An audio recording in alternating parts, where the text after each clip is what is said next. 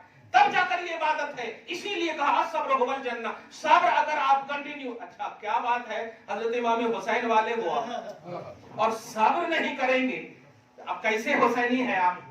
نہیں کریں گے، الحمدللہ ہم کرتے ہیں، کریں گے، لیکن شکوہ نہیں کیجئے گا کبھی بھی، دھیان رکھیں۔ اچھا ایک بار میں محبت سے ایک جملہ بولتا ہوں کہ ہاں، بریانی کھاتے وقت نہیں بولتا کوئی صبر کر رہا ہوں، تکلیف ہی کے وقت بولتا ہے صبر کر رہا ہوں، سمجھ رہے نا؟ جب تکلیف ہو، پریشانی ہو، جیسے ابھی ہے حالات، اور یہ سب گزر جائیں گے الحمدللہ۔ 1400 سال گزر گئے ہیں، مصطفیٰ جان رحمت آپ سے خوش ہے، اللہ آپ سے خوش ہے، یہ بہت بڑی دولت ہے یار، الحمدللہ یہ بہت بڑی دولت ہے، آپ اس بات کو سمجھیے۔ اب دیکھیے گا، ایھا الصابر، یہ تو سمجھ گیا۔ الصبور، پرزینٹلی تکلیف، اور اس تکلیف پر آپ کو دور کرنے کی کیپیسٹی بھی ہو، لیکن آپ دور نہ کریں، آپ دور نہ کریں، بلکہ دشمن کو، اگر دشمن نے تکلیف دی ہو تو دشمن کی بھی خواہش اگر پوری کرنے کے لیے اس تکلیف کو بھی مسکراتے ہوئے سہیں تو اسے صبور کہتے ہیں۔ میں اتنے لفظ بول کر کے آپ سمجھ گئے ہوں گے۔ آپ تبت یدا ابی لہب پڑھیے، حضور پاک صلی اللہ علیہ وسلم کی چچی ہیں ام جمیل، جانتے ہیں حضور پاک صلی اللہ علیہ وسلم کا چچا ابو لہب، ان کو کیا کہتی ہیں؟ آپ مجھ سے بہت پیار کرتے ہیں، ہاں، ایموشنل بلیک میل جس کو بولتے ہیں، بہت پیار کرتے ہیں، ہاں، ایک چیز مانگوں گی تو ارے کچھ بھی مانگو دے دیتا ہوں، کچھ بھی مانگو دے۔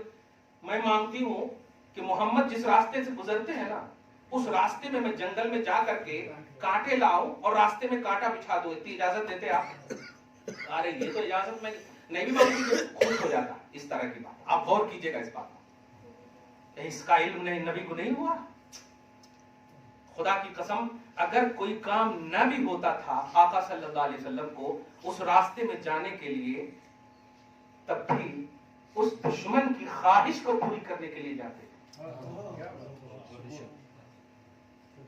دشمن کی خواہش کو پوری کرنے کے لیے بھی اگر کوئی تکلیف کو سہتا ہو، حالانکہ ہٹانے کی طاقت ہے، ہاتھ دیا اور صحابہ ہے اشارہ کر دیتے کہ ہٹا دو، لیکن نہیں، ارے دشمن جس مقصد سے اس مقصد کو پورا نہیں، وہ مقصد پورا نہیں ہوگا، نہیں۔ میرے حبیب رب کی بولی ہے، غوث پاک بول رہے ہیں ایھا الصبور۔ اب ذرا سنیے، ایھا الصفی الصافی، ایھا الصادق الصدوق، ایھا الصابر الصبور والقرآن۔ رب کہہ رہا ہے اے صفی و صافی، اے صادق و صدوق، اے صابر و صبور، قسم ہے قرآن کی، قسم ہے قرآن کی۔ تو یہ قسم جو اللہ اٹھا رہا ہے قرآن کی بنیاد پر نہیں، مصطفیٰ کی بنیاد پر اٹھا رہا ہے۔ یہ مقصد نزول قرآن آپ کیا سمجھے؟ یہ ملتا ہے آپ کو غوث پاک کی علمیت میں۔ تو غوث پاک کی سب سے بڑی اعظمیت کی دلیل، اعظم جس کو کہتے اعظمیت کی دلیل، یہ 11ویں تو آپ کے بنائے ہوئے ہیں۔ ایصال ثواب کا کانسیپٹ یہ آپ کے عنوان ہے، توحیدی اور رسالت ہی ہے، لیکن غوث پاک کا عنوان جو انہیں اعظم بناتا ہے، انہیں جو غوث بناتا ہے، جو انہیں قطب الاقطاب بناتا ہے، جو انہیں فرد الافراد بناتا ہے، یہ جو بناتا ہے وہ ہے توحید و رسالت کی جو ریئلٹی امت کے سامنے پیش کی ہے، وہ چیز انہیں بناتا ہے۔ توحید کے بعد میں آپ دیکھیں گے تو 113 سوروں پر مشتمل جو قرآن پاک میں بسم اللہ الرحمن الرحیم، 114 سورہ ہے نا، سورہ توبہ میں بسم اللہ نہیں، سورہ توبہ میں بسم اللہ نہیں، تو 113 بسم اللہ ہے۔ آپ دیکھیے گا وہ کتاب بھی آپ کے پاس آئے گی، بسم اللہ الرحمن الرحیم میں خالص توحید جس کو کہتے ہیں، اللہ رحمان رحیم، ان تینوں کو بھی اتنے اعلیٰ انداز میں پیش کیا ہے غوث پاک نے کہ آپ دیکھیں گے کہ آپ تو سمجھتے ہیں اللہ کے نام سے شروع جو نہایت مہربان رحم والا، اتنے سمجھتے ہیں نا، لیکن نہیں، اب سورہ فاتحہ میں آئیں گے تو اللہ کا کانسیپٹ الگ پیش کر رہے ہیں، رحمان کا ڈیفینیشن الگ پیش کر رہے ہیں، رحیم کی تعریف الگ کر رہے ہیں، بقرہ میں جائیں گے الگ کر رہے ہیں، اور الگ سے مراد کیا ہے جانے، یعنی بسم اللہ الرحمن الرحیم کو اب حضرت علی کے علم کے آئینے میں آپ دیکھیں حضرت علی کیا کہتے ہیں، پورے قرآن کو دیکھنا ہو سورہ فاتحہ میں دیکھو، پورے سورہ فاتحہ کو دیکھنا ہو بسم اللہ الرحمن الرحیم میں دیکھو، بسم اللہ الرحمن الرحیم کو دیکھنا ہو باقی نقطے میں دیکھو، باقی نقطے میں دیکھو۔ اب اسی آئینے میں کیا بات ہے، حسنی حسینی کے اس عظیم بیٹے کی شاہکاریت علمیت کو دیکھو۔ آپ کہتے ہیں، دھیان دیجیے گا، غوث اعظم رضی اللہ تعالیٰ عنہ نے جب فاتحہ کی بسم اللہ میں اللہ کا ترجمہ کر رہے ہیں، کہتے ہیں اس اللہ کے نام سے شروع، دھیان دیجیے گا، اس اللہ کے نام سے شروع جو سارے جہان کا ہے، اس اللہ کے نام سے شروع جو مالک یوم الدین ہے۔ اب آپ دیکھیں یعنی پورے سورہ کی ترجمانی بسم اللہ میں کرتے رہے۔ اسی طرح سورہ بقرہ میں آپ دیکھیں گے پورا فانصرنا علی القوم الکافرین تک، سمجھ رہے ہیں، سورہ بقرہ میں وہ پورا ان سوروں کا ترجمہ کرتے رہے ہیں۔ اب ذرا سنیے جو میں کہنے جا رہا ہوں کہ توحید کی خالصیت اور رسالت کی عظمت کو اگر ملا دیں ذکر کے عنوان میں تو بنتا ہے غوث اعظم، بنتا ہے غوث اعظم۔ توحید کی ریئلٹی اور رسالت کی عظمت کو جو انہوں نے رقم دراز کی ہے کتابوں میں، آپ ان کو صرف پڑھ لیں گے، خدا کی قسم ایسا اہل توحید نہ آیا ہے نہ صبح قیامت تک آ سکتا ہے، اس لیے کہ جو توحید کا کانسیپٹ انہوں نے پیش کیا ہے آپ خود اپنی آنکھوں سے دیکھیں، یہ قادری نہیں بول رہا ہے، یہ ایک غوث پاک کا خوشاچی بول رہا ہے، علمی بارگاہ کا۔ یاد رکھیے گا، ہم اس کے کبھی قائل نہیں ہیں، ہم اس کے کبھی مائل نہیں ہیں اس کی طرف جو آپ کو بس فرائض اور واجبات سے دور کر دے اور مستحب اور سنتوں کی طرف۔ عیسائیت کا روپ لینے والی قوم ہم نہیں ہیں، ہم وہ قوم ہیں جن قوم میں، دھیان دیجیے گا، نہ ذکر کر کے بھی اللہ پاک نے ہمیں ایک ذہن دیا ہے۔ آصف بن برقیہ کا ذکر قرآن میں ہے مگر وہ سلیمان کے ولی ہے، وہ ہزاروں مرتبہ بھی قرآن میں ذکر ہو جاتے تو غوث اعظم کے برابر نہیں ہوتے، غوث اعظم کے برابر نہیں ہوتے۔ حالانکہ قرآن میں ذکر ہے قال الذی عنده علم من الکتاب انا آتیک بہ قبل ان یرتد الیک۔ حضرت آصف بن برقیہ نے حضرت سلیمان سے کہا آپ کو عفریت کی بات اچھی نہیں لگی، مجلس اٹھنے سے پہلے آپ کو تخت بلقیس نہیں چاہیے، کیسے چاہیے؟ کہا مجھے اور پہلے چاہیے۔ ٹھیک ہے، آپ پلک چھپ کے مکمل بھی نہیں کریں گے، میں لا کر کے دے دوں گا۔ یہ مقام ہے،